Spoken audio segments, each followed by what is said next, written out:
जय हिंद दोस्तों, पारसनाथ क्लासेस में आप सभी का स्वागत है। आज हम रूट 5 को अपरिमेय संख्या सिद्ध करेंगे और बहुत ही बेहतरीन ढंग से सिखाएंगे आपको। शायद आप पहले कभी ऐसा उदाहरण नहीं देखे होंगे। देखिए, है ना, आज लड़का को लड़की बनाकर सिद्ध करेंगे कि वो लड़का ही था। ठीक है, सोनू बाबू इधर आओ। इसको सिद्ध करने के लिए एक विद्यार्थी को हम बुला रहे हैं। उधर रूट 5 को, है ना, रूट 5 को सिद्ध करेंगे कि अपरिमेय संख्या है। इसको साबित करने के लिए हम अपना बहुत ही प्यारा विद्यार्थी को बुलाने जा रहे हैं। ठीक है, सोनू बाबू इधर आ जाओ। सोनू, कुछ बोलो मेरे विद्यार्थियों को। सर, मेरा नाम सोनू नहीं सोनी है और हम लड़की है। अच्छा, तो तुम लड़की है? हाँ।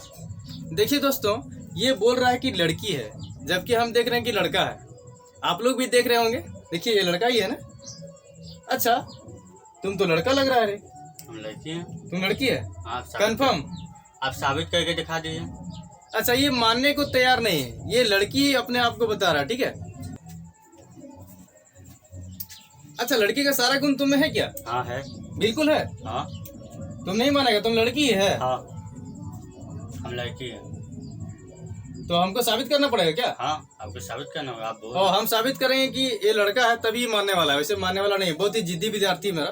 ठीक है, तो लड़की का जो गुण होता है ना बाबू, तो लड़कियों के मुछ नहीं होते हैं। आपका तो मुछ है, इसका मतलब तुम फॉल्ट मतलब बोल रहा था। देखिए, इसका मुछ है। देखिए भाई, है ना दोस्तों, देखिए इसका मुछ है। इसका मतलब ये पहला फॉल्ट पकड़ा गया। ध्यान दीजिएगा, कोई लड़की को यदि हम लड़का मानेंगे तो लड़का नहीं हो जाएगी, और लड़का को लड़की मानने से वो लड़की बनने वाला नहीं है। ठीक है, तो ये लड़का बोल रहा है कि लड़की का सारा गुण है, जबकि हम पहला फॉल्ट पकड़ लिए हैं कि क्या इसका मुछ है, जबकि लड़कियों का मुछ नहीं होता है। अब दूसरा फॉल्ट हम लोग पकड़ने वाले हैं।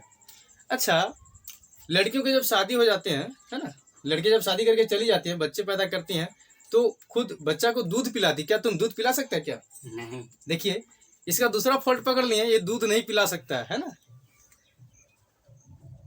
वास्तव में नहीं पिला सकता है ना। नहीं, ये दूध नहीं पिला सकता है, मतलब दूसरा भी फॉल्ट पकड़ लिए। तो फिलहाल हम इसी का बात मान लेते हैं कि लड़की है।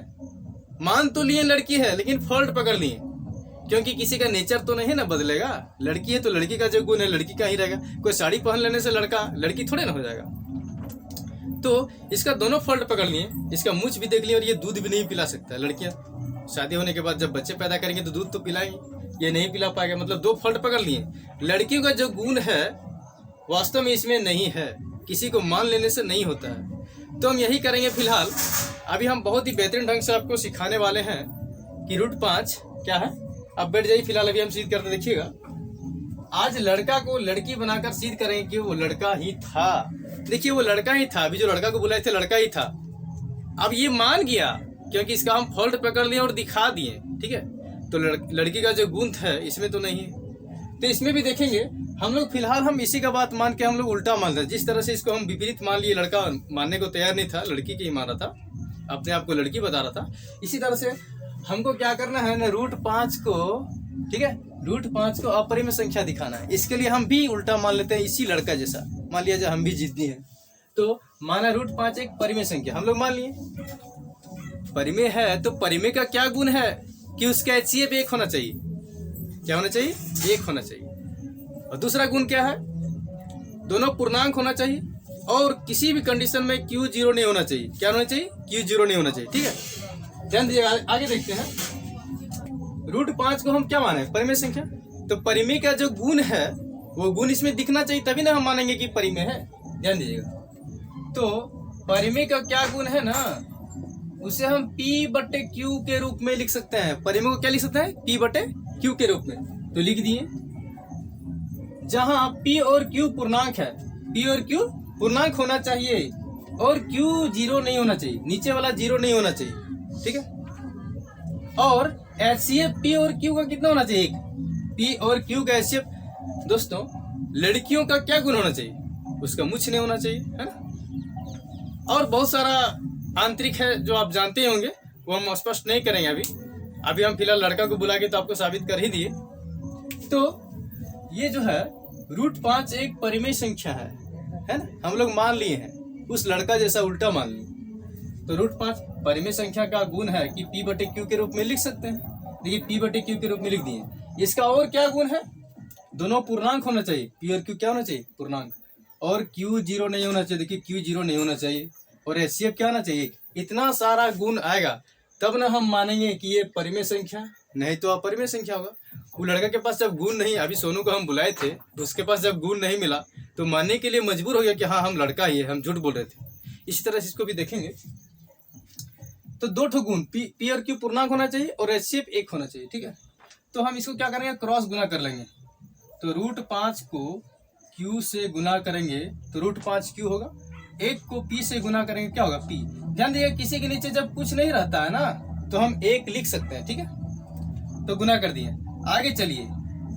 अब क्या करेंगे, दोनों तरफ वर्ग कर देंगे। लिखिए दोनों तरफ वर्ग करने पर, ठीक है, दोनों तरफ वर्ग कर देते हैं, मतलब दोनों तरफ स्क्वायर लिख देंगे।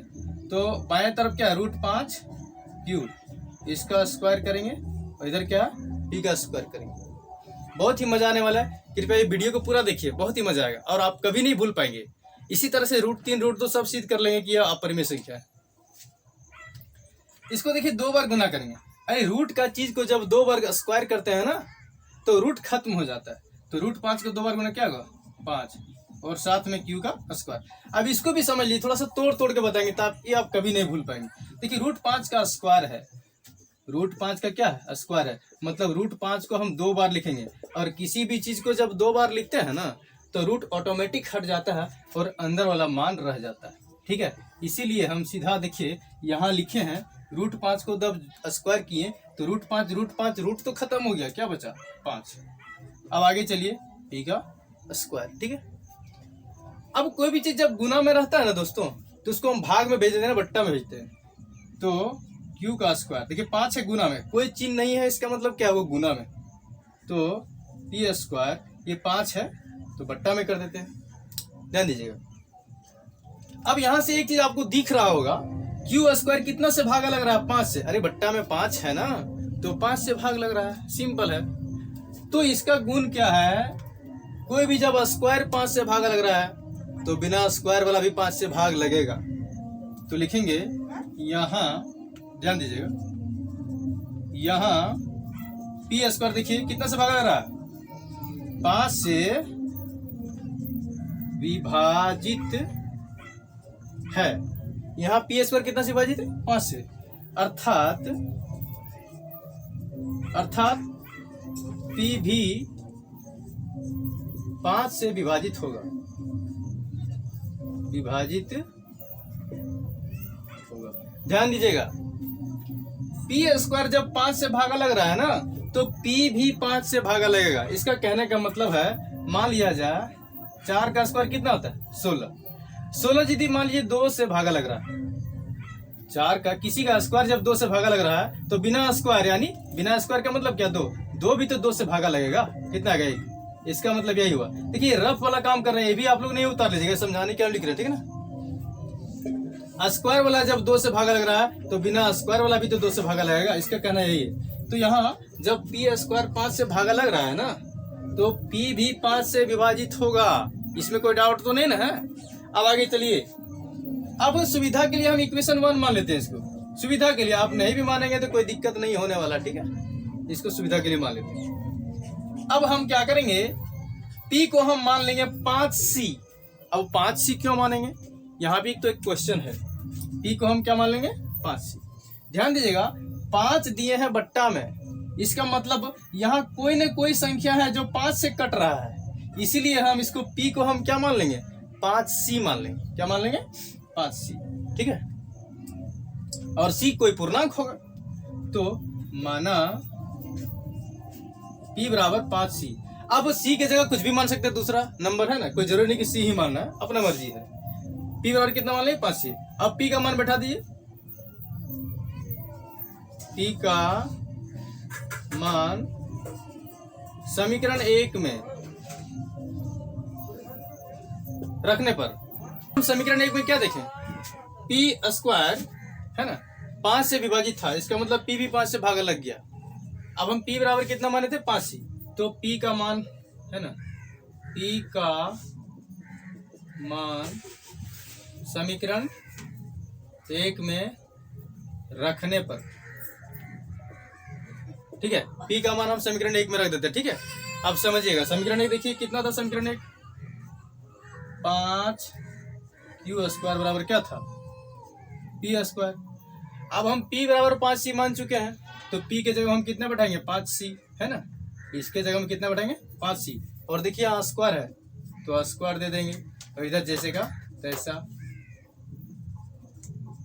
ठीक है। अब 5 का स्क्वायर करेंगे तो कितना होगा 25। अरे 5 का स्क्वायर है ना तो 5 गुना 5 कितना होगा 25 और साथ में c का स्क्वायर। देखिए ये गुना में है, गुना वाला चीज कहाँ भेजते हैं भाग में, देखिए भाग में भेज दी। इधर क्या बचा c², काट दीजिए 5 एकम 5 और 5 बचा 25, ठीक है कट गया। क्या बचा q² बट्टा में 5 बराबर c²। समीकरण 1 में हम लोग क्या देखे थे, इसको समीकरण 2 दे दीजिए। समीकरण 1 में देखे थे p² 5 से भागा लग रहा था और समीकरण 2 में हम लोग देख रहे हैं q² भी 5 से भागा लग रहा है। इसका मतलब अर्थात हम क्या लिख सकते हैं q भी 5 से विभाजित होगा। पहले हम लोग एक में हम लोग साबित किए, हम लोग एक में देखे समीकरण 1 में कि p 5 से भागा लग रहा था और यहाँ q भी 5 से भागा लग रहा है। इससे क्या पता चलता है कि p और q का जब भागा लग रहा है p और q 5 से, इसका मतलब उसका जो HCF है 5 है, जबकि HCF 1 आना चाहिए। ध्यान दीजिएगा इसका गुण क्या है परिमेय का 1 आना चाहिएगा। परिमेय का गुण क्या है कि HCF 1 आना चाहिए, जबकि हमारा HCF कितना आ गया 5। यहाँ लिख सकते हैं यहाँ HCF P और Q का कितना आया 5। HCF दोनों में देखिए कितना आया 5, जबकि आना चाहिए 1। इससे क्या पता चलता है, अभी जो हम लड़का को बुलाए थे वो बोल रहा था कि हम लड़की है, जिद्दी कर रहा था, लेकिन लड़की का सारा क्वालिटी उसके पास नहीं मिला, लास्ट में वो लड़का ही ठहरा। तो ये सारा गुण जब इसमें मिलेगा तो ही ना हम समझेंगे कि परिमेय संख्या है, अन्यथा नहीं समझेंगे। तो देखिए इसका क्वालिटी क्या है, परिमेय का क्वालिटी क्या है कि HCF 1 आना चाहिए, HCF जबकि 5 आ गया। ऐसा क्यों हुआ, क्योंकि मैंने गलत माना था कि एक क्या है परिमेय संख्या, √5 क्या है परिमेय संख्या, हम गलत मान लिए। गलत माने हैं तो गलत ही आएगा। जैसे कि सोनू इधर आ जा, ये जिद कर रहा था कि आप साबित कीजिए तो ही मानेंगे, ठीक है। ये बोल रहा था अपने आप को लड़की, तो मैंने फॉल्ट निकाला कि इसका मूछ है, लड़कियों के मूछ नहीं होते, वे दूध पिला सकते हैं, ये दूध नहीं पिला सकते हैं बच्चों को, है ना। खुद का दूध मतलब ऐसा नहीं कि गाय का समझ लीजिएगा, ठीक है। अब ध्यान दीजिएगा इसी तरह से यहाँ भी इस लड़की का सारा क्वालिटी नहीं पूरा कर पाया, लड़की का सारा गुण नहीं दिखा पाया, इसका मतलब ये लड़का ही है ना। इसी तरह से ये गलत माना था, भले हम लोग गलत मान लिए, इसके कहने पर मान लिए कि लड़की है, लेकिन क्या ये लड़की है नहीं, फॉल्ट तो पकड़ लिए हम लोग। तो यहाँ भी फॉल्ट पकड़ लिए कि इसका क्या गुण है, इसका गुण है परिमेय का कि HCF 1 आना चाहिए, जबकि HCF 5 आ गया। इसका मतलब ये गलत हम लोग माने थे। हम लोग क्या, जिस तरह से इसको हम लोग लड़की मान लिए थे गलत, तो किसी को मान लेने से वो लड़की नहीं हो जाता, लड़का को लड़की मान लेंगे तो। इसी तरह से इसको क्या हम परिमेय मानेंगे तो परिमेय हो जाएगा नहीं, तो लिख सकते हैं यह गलत कल्पना के कारण प्राप्त हुआ है HCF 5, अर्थात यह अपरिमेय ही है। इसी तरह से आप √3 √5 है ना आदि आदि का जो आप निकाल सकते हैं। बहुत ही मजेदार। आपको कैसा लगा कृपया कमेंट करके बताएं, और इसी तरह का और वीडियोज भी चाहिए तो हम कोशिश करेंगे आपको समझाने के लिए, और कुछ न कुछ उदाहरण जोड़ के आपको बताएंगे, ठीक है दोस्तों। देखिए आगे यहाँ लिख सकते हैं, यह देखिए रेड से लिख देना, आपको समझ में आ गया। यह गलत कल्पना के कारण प्राप्त हुआ। क्या प्राप्त हुआ, क्या आप गलत माने थे, अरे क्या गलत माने थे कि √5 परिमेय ना मान लिए थे, जैसे कि वो lड़का मान लिया था लड़की। यह गलत कल्पना के कारण प्राप्त हुआ कि √5 एक परिमेय संख्या है, अर्थात अब लास्ट लिख लीजिए तो जाके, अर्थात √5 एक अपरिमेय संख्या है। आप लिख सकते हैं प्रूफ या तो सिद्ध हुआ। कैसा लगा? अच्छा से बन गया ना? आज के बाद आपको कभी दिक्कत नहीं होगा, ठीक है।